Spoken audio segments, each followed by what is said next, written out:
31 ಸೈಟ್ಗಳನ್ನ ಈ ರೀತಿ ಕಾನೂನು ಬಾಹಿರವಾಗಿ ಕಾಂಗ್ರೆಸ್ ಲ್ಯಾಂಡ್ ಗ್ರಾಬಿಂಗ್ ಮಾಡಿದೆ. 40 ಕೋಟಿಯಷ್ಟು ಬಾಳುವ ಆಸ್ತಿಗಳನ್ನ ಇವರು 2 ಕೋಟಿಗೆ ಲೂಟಿ ಮಾಡಿದ್ದಾರೆ. ಲ್ಯಾಂಡ್ ಗ್ರಾಬಿಂಗ್ ನಲ್ಲಿ ಸರ್ಕಾರವೇ ನಿರತವಾಗಿದೆ. ನನ್ನ ಪ್ರಕಾರ ಯಾವುದೇ ರಾಜಕೀಯ ಪಕ್ಷ, ಕೇಂದ್ರ ಅಂದ್ರೆ ದೆಹಲಿ ಮತ್ತು ರಾಜ್ಯದಲ್ಲಿ ಕೇಂದ್ರ ಅಂದ್ರೆ ರಾಜಧಾನಿ ಬೆಂಗಳೂರು. ಇಲ್ಲಿ ಒಂದು ಸೈಟ್ ತಗೊಳ್ಳಿಕ್ಕೆ ಅದಕ್ಕೆ ಅಧಿಕಾರ ಇದೆ, ಅದು ಕಾನೂನಿನಲ್ಲಿ ಅವಕಾಶ ಇದೆ. ಅದು ಬಿಟ್ಟು ತಾಲೂಕು, ಜಿಲ್ಲೆ, ಮಂಡಲ, ಪಂಚಾಯಿತಿ ಹೀಗೆ ಎಲ್ಲ ಕಡೆಯಲ್ಲೂ ಸೈಟ್ಗಳನ್ನು ತೆಗೆದುಕೊಳ್ಳಲಿಕ್ಕೆ ಅಧಿಕಾರ ಇಲ್ಲ. ಆದರೆ ಕಾಂಗ್ರೆಸ್ ಸರ್ಕಾರ ಏನು ಮಾಡ್ತಾ ಇದೆ ನೋಡಿ, ಪತ್ರಿಕೆಗಳಲ್ಲೂ ಬಂದಿದೆ. The rural development department has rejected the Congress proposal to lease gram panchayat land for a party office citing legal violations. ಅಂದರೆ ಅಲ್ಲೇನಾದರೂ ನೀವು ತಗೊಂಡಿದ್ದೇ ಆದರೆ ಅದು ಕಾನೂನು ಬಾಹಿರವಾಗುತ್ತೆ.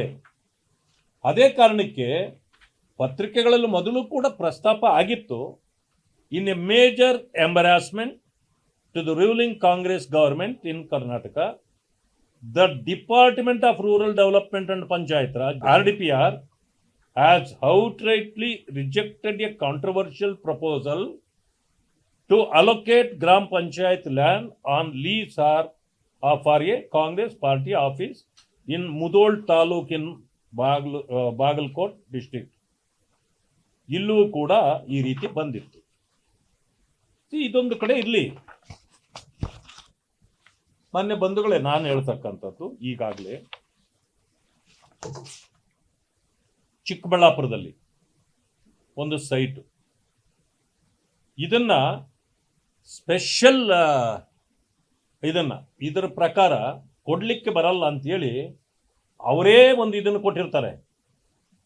ಯಾವುದೇ ಕಾರಣಕ್ಕೂ ಇದನ್ನ ಪಾರ್ಟಿ ಆಫೀಸ್ಗೆ ಕೊಡ್ಲಿಕ್ಕೆ ಬರಲ್ಲ ಅಂತ. ಇವೆಲ್ಲವೂ ಕೂಡ CA ಸೈಟ್ಗಳು. CA ಸೈಟ್ಗಳನ್ನ ನೀವು ಯಾವ್ಯಾವುದಕ್ಕೆ ಕೊಡಬೇಕು ಅನ್ನೋದಕ್ಕೆ ಒಂದು ಇದಿದೆ, ಅದು ಗೈಡ್ಲೈನ್ಸ್ ಇದೆ. ಆ ಗೈಡ್ಲೈನ್ಸ್ ಪ್ರಕಾರ ಇವರು ಮಾಡಿಲ್ಲ. ಆ ರೀತಿ ಏನಾದರೂ ಹೋದ್ರೆ ನೀವು ಯಾವ್ಯಾವುದು ಕೊಡಬಹುದು. ಇಲ್ಲಿ ನಿಮ್ಮ ಗಮನಕ್ಕೆ ತರ್ತೇನೆ. ಗ್ರಾಮಾಂತರ ಜಿಲ್ಲೆ, ಅದಾದ ಮೇಲೆ ತುಮಕೂರು, ಅದಾದ ಮೇಲೆ ಚಾಮರಾಜನಗರ, ಅದಾದ ಮೇಲೆ ದಕ್ಷಿಣ ಕನ್ನಡ, ಆಮೇಲೆ ಉಡುಪಿ, ಹೀಗೆ ಎಲ್ಲ ಜಿಲ್ಲೆಗಳಲ್ಲೂ ಸೈಟ್ ತಗೊಂಡಿದ್ದಾರೆ. ಇದಾಯ್ತು, ಅದು ಹೇಳ್ತೇನೆ.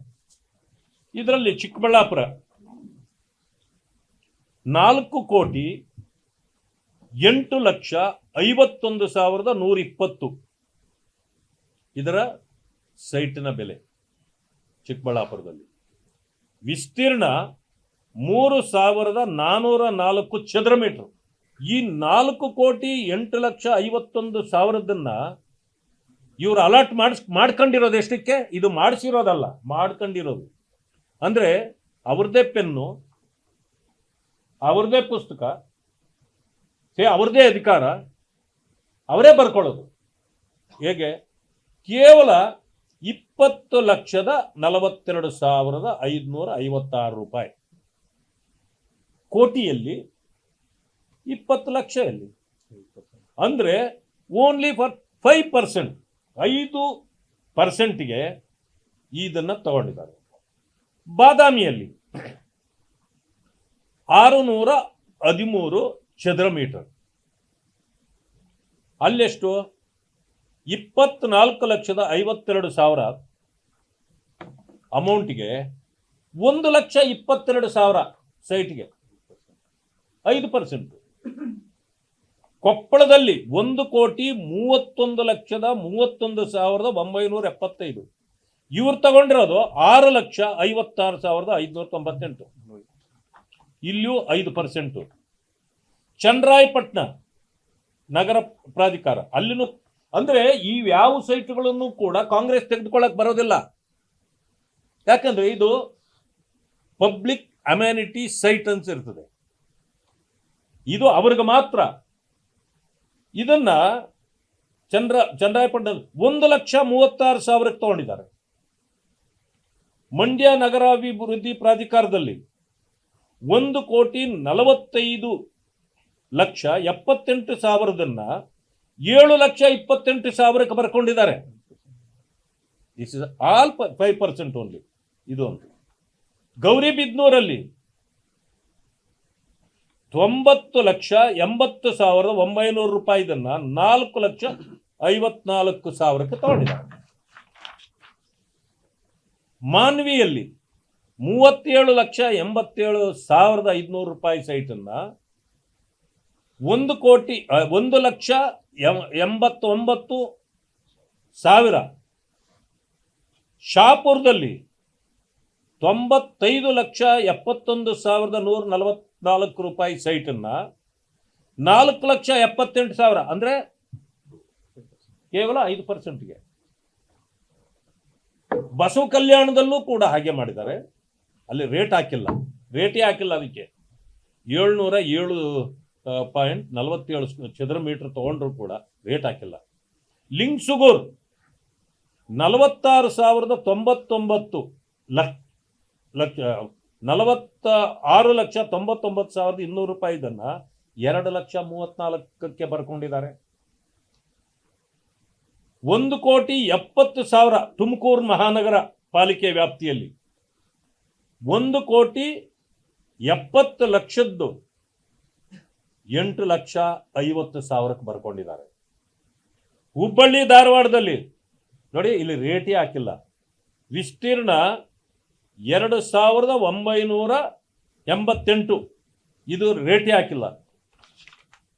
ಹೀಗೆ ಸುಮಾರು ಇಲ್ಲಿ 12 ಸೈಟು ಹಾಕಿದ್ದಾರೆ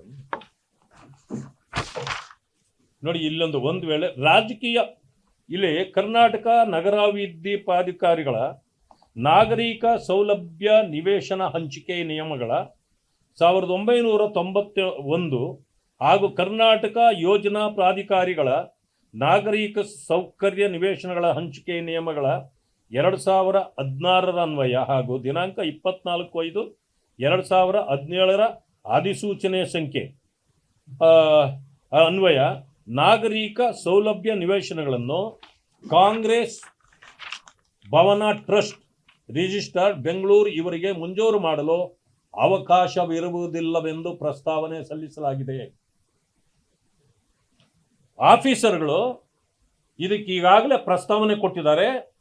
ಈ ಸೈಟ್ಗಳನ್ನು ಈ ಕಾಂಗ್ರೆಸ್ ಟ್ರಸ್ಟ್ಗೆ ಕೊಡಲಿಕ್ಕೆ ಅವಕಾಶ ಇಲ್ಲ ಕಾನೂನಿನಲ್ಲಿ ಅಂತೇಳಿ ಈಗಾಗಲೇ ಅವರು ಕೊಟ್ಟಿದ್ದಾರೆ.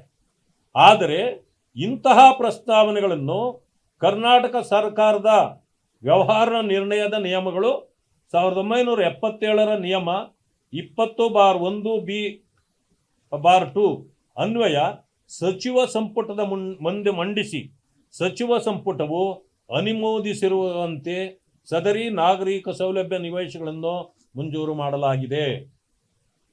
ಇದು BS ಸುರೇಶ್, ಬೈರತಿ ಸುರೇಶ್ ಅವರು ಕೊಟ್ಟಿರ್ತಕ್ಕಂಥ ವರದಿ. ಇವ್ರು ಏನು ಮಾಡಿದ್ದಾರೆ ಅಂದರೆ, ಆಫೀಸರ್ಗಳು ಇದನ್ನು ಯಾವುದೇ ಕಾರಣಕ್ಕೂ ಕಾನೂನು ಬಾಹಿರ ಆಗುತ್ತೆ, ಅದರಿಂದ ನಾವು ಕೊಡೋಕ್ಕಾಗೋದಿಲ್ಲ ಅಂತೇಳಿ ಮಂಡನೆ ಮಾಡಿದ್ದಾರೆ. ಇದನ್ನೇನು ಮಾಡಿದ್ದಾರೆ, ಸರ್ಕಾರ ಸಂಪುಟದ ಸಭೆಯಲ್ಲಿ ಮಂಡಿಸಿ ಇದಕ್ಕೆ ವಿಶೇಷವಾದ ಇದು ಕಾನೂನು ಮಾಡಿದ್ದಾರೆ ಅಂತ ಹೇಳಲ್ಲ, ಕ್ಯಾಬಿನೆಟ್ ತೀರ್ಮಾನ ತಗೊಂಡು ಇವುಗಳನ್ನು ಹಂಚಿಕೆ ಮಾಡಲಾಗಿದೆ. ಅಂದಮೇಲೆ ಟೋಟಲ್ ಅದೇ ಹೇಳ್ತಾ ಇದ್ದೀನಿ. ಆಮೇಲೆ ಕಂದಾಯ ಇಲಾಖೆಯಲ್ಲೂ ಅದೇ ರೀತಿ ಬಂದಿವೆ. ಬೆಂಗಳೂರು ಗ್ರಾಮಾಂತರದ್ದು ಕಂದಾಯ ಇಲಾಖೆ, ತುಮಕೂರದು ಕಂದಾಯ ಇಲಾಖೆ, ಚಾಮರಾಜನಗರದ್ದು ಕಂದಾಯ ಇಲಾಖೆ, ದಕ್ಷಿಣ ಕನ್ನಡದಲ್ಲಿ ಕಂದಾಯ ಇಲಾಖೆ ಮತ್ತು ಉಡುಪಿಯಲ್ಲಿ ಕಂದಾಯ ಇಲಾಖೆ. ಇಲ್ಲಿ 1, 2, 3, 4, 5 ಕಂದಾಯ ಇಲಾಖೆಯಿಂದ 5 ಸೈಟ್ಗಳು. ಬಾಗಲಕೋಟೆಯಲ್ಲಿ ಒಂದು, ಧಾರವಾಡ ನವಲಗುಂದ ಪುರಸಭೆ ಒಂದು, ಧಾರವಾಡ ಅಣ್ಣಿಗೆರೆ ಪುರಸಭೆ ಒಂದು, ಬೆಂಗಳೂರು ದಕ್ಷಿಣ ಮಾಗಡಿ ಪುರಸಭೆ ಒಂದು, ಕಲಬುರಗಿ ಅಫ್ಜಲ್ಪುರ ಅಲ್ಲಿ ಒಂದು, ಶಿವಮೊಗ್ಗದ ಶಿಕಾರಿಪುರದಲ್ಲೊಂದು, ಆನವಟ್ಟಿ ಪಟ್ಟಣ ಪಂಚಾಯಿತಿಯಲ್ಲೊಂದು ಶಿವಮೊಗ್ಗ, ಚಿತ್ರದುರ್ಗ ಹೊಳಲ್ಕೆರೆ ಪುರಸಭೆ, ಉತ್ತರ ಕನ್ನಡ ಹಳಿಯಾಳ ಪುರಸಭೆ, ರಾಯಚೂರು ಮಾನ್ವಿ ಪುರಸಭೆ, ಯಾದಗಿರಿಯ ಶಹಾಪುರ ಪುರಸಭೆ, ಗೌರಿಬಿದನೂರು ಪುರಸಭೆ, ಹೀಗೆ 12, 12, 24 ಮತ್ತು 5 31 ಸೈಟ್ಗಳನ್ನು ಈ ರೀತಿ ಕಾನೂನು ಬಾಹಿರವಾಗಿ ಈಗ ಕಾಂಗ್ರೆಸ್ಸು ಲ್ಯಾಂಡ್ ಗ್ರಾಬಿಂಗ್ ಮಾಡಿದೆ. ಇದು ಟೋಟಲಿ ಲ್ಯಾಂಡ್ ಗ್ರಾಬಿಂಗ್. ನನಗನ್ಸೋದು 31 ಇದರಿಂದನೂ ಹೆಚ್ಚು ಕಡಿಮೆ ಒಂದು 40 ಕೋಟಿಯಷ್ಟು ಬಾಳುವ ಆಸ್ತಿಗಳನ್ನು ಇವರು ಒಂದು 2 ಕೋಟಿಗೆ ಲೂಟಿ ಮಾಡಿದ್ದಾರೆ. ಇದೆಲ್ಲವೂ ಕೂಡ ಸರ್ಕಾರದ್ದೇ ದಾಖಲೆಗಳು, ಸರ್ಕಾರ ಕೊಟ್ಟಿರ್ತಕ್ಕಂಥ ದಾಖಲೆಗಳು. ಇದು ಯಾವುದು ನಾವು ಸೃಷ್ಟಿ ಮಾಡಿರ್ತಕ್ಕಂಥದ್ದಲ್ಲ, ಅವರಿಂದ ಪಡೆದಿರ್ತಕ್ಕಂಥ ದಾಖಲೆಗಳಿವೆಲ್ಲನೂ. ಇಲ್ಲಿ 5, 11, ಇದು 12, ಅಲ್ಲಿ ಒಂದು 12, ಎಲ್ಲ 31 ಸೈಟ್ಗಳನ್ನು ಇವತ್ತು ಕಾನೂನು ಬಾಹಿರವಾಗಿ ಪಡೆದಿದ್ದಾರೆ. ಆದ್ದರಿಂದ ತಕ್ಷಣ ಕಾನೂನು ಇಲಾಖೆ ಇದನ್ನು ಪರಿಶೀಲನೆ ಮಾಡಿ ಈ ಎಲ್ಲ ಸೈಟ್ಗಳನ್ನು ಮತ್ತೆ ಸರ್ಕಾರ ವಾಪಸ್ ತೆಗೆದುಕೊಳ್ಬೇಕು. ಮಾನ್ಯ ಮುಖ್ಯಮಂತ್ರಿಗಳಿಗೆ ನಾನು ಎಚ್ಚರಿಕೆ ಕೊಟ್ಟಿದ್ದೆ ಮೊದಲೇ. ನೀವೇನು ಈ ರೀತಿ ಲ್ಯಾಂಡ್ ಗ್ರಾಬಿಂಗ್ ಮಾಡಿ ಮೂಡಾದಲ್ಲಿ ಸಿಕ್ಕಿಬಿದ್ದಿದ್ರಿ, ನೀವು ಜೈಲಿಗೆ ಹೋಗೋದು ಗ್ಯಾರಂಟಿ ಆದಾಗ ವಾಪಸ್ ಕೊಟ್ರಿ. ಇವತ್ತು ನೀವು ಈ ಲ್ಯಾಂಡ್ ಗ್ರಾಬಿಂಗ್ ಮಾಡಿರೋದು, ಇದು ಕೂಡ ಜೈಲಿಗೆ ಹೋಗ್ತಕ್ಕಂಥ ಪರಿಸ್ಥಿತಿ ನಿಮಗೆ ಬರ್ತದೆ. ನೀವು ಅದರಿಂದ ತಪ್ಪಿಸ್ಕೊಳ್ಬೇಕಂದ್ರೆ ಇಮ್ಮಿಡಿಯೇಟ್ಲಿ ವಾಪಸ್ ಕೊಡಿ. ನಾನು ಯಾಕೆ ಈ ಮಾತನ್ನು ಹೇಳ್ತೇನೆ, ಈಗಾಗಲೇ ಭಾರತೀಯ ಜನತಾ ಪಕ್ಷ ಕೂಡ ಅನೇಕ ಕಡೆಗಳಲ್ಲಿ ಕಚೇರಿಗಳನ್ನು ತೆರೆದಿದೆ. ಎಲ್ಲ ಕಚೇರಿಗಳು ನೋಡಿ ಅದು ಪ್ರೈವೇಟ್ನಲ್ಲಿ ಲ್ಯಾಂಡನ್ನು ತಗೊಂಡು ಕಟ್ಟಿದ್ದಾರೆ ಹೊರತು ಸರ್ಕಾರದ ಭೂಮಿಯನ್ನು ತೆಗೆದುಕೊಂಡಿಲ್ಲ. ರಾಜಕೀಯ ಪಕ್ಷಗಳಿಗೆ ಅವಕಾಶ ಇದೆ, ಏನಂದ್ರೆ ಒಂದು ತಗೋಬಹುದು, ಅವ್ರು ಎಲ್ಲಿ ಬೇಕಾದ್ರೂ ಒಂದು ತಗೋಬಹುದು, ಒಂದು ತಗೊಳ್ಳಿಕ್ಕೆ ಅವ್ರಿಗೆ ಅವಕಾಶ ಇದೆ. ಆದರೆ ಇವರು ಅಧಿಕಾರ ದುರುಪಯೋಗ ಪಡಿಸ್ಕೊಂಡು ತಾಲೂಕುಗಳಲ್ಲಿ, ಮಂಡಲಗಳಲ್ಲಿ, ಜಿಲ್ಲೆಗಳಲ್ಲಿ ಎಲ್ಲ ಕಡೆಯಲ್ಲೂ ಈ ರೀತಿ ಲೂಟಿ ಹೊಡೆದು ಸರ್ಕಾರಿ ಜಮೀನುಗಳನ್ನು ಮಾಡಿರ್ತಕ್ಕಂಥದ್ದು ಇದು ಸರಿಯಾದ್ದಲ್ಲ. ಇದು ದೊಡ್ಡ ಲೋಪ, ಕಾನೂನು ಲೋಪ ಇವತ್ತು ಈ ಸರ್ಕಾರ ಮಾಡಿದೆ. ಆ ಕಾರಣದಿಂದ ಇದರ ವಿರುದ್ಧವಾಗಿ ನಮ್ಮ ಹೋರಾಟ ಇರ್ತದೆ ಅಂತಕ್ಕಂಥ ಮಾತನ್ನ ತಮ್ಮ ಮೂಲಕ ನಾನು ಹೇಳಲಿಕ್ಕೆ ಬಯಸ್ತೇನೆ. ಇದು ಒಂದು ವಿಷಯ ಆಯಿತು. ನಮ್ಮ ವಿಜಯವಾಹಿನಿ ನ್ಯೂಸ್ ಚಾನೆಲ್ನಲ್ಲಿ ಕೆಲಸ ಮಾಡಲು ಆಂಕರ್ ಹಾಗೂ ವಿಡಿಯೋ ಎಡಿಟರ್ಸ್ ಬೇಕಾಗಿದ್ದಾರೆ. ಆಸಕ್ತಿಯುಳ್ಳವರು ಕೆಳಗೆ ಕೊಟ್ಟಿರುವ ನಂಬರ್ಗೆ ಕರೆ ಮಾಡಿ. 8073516055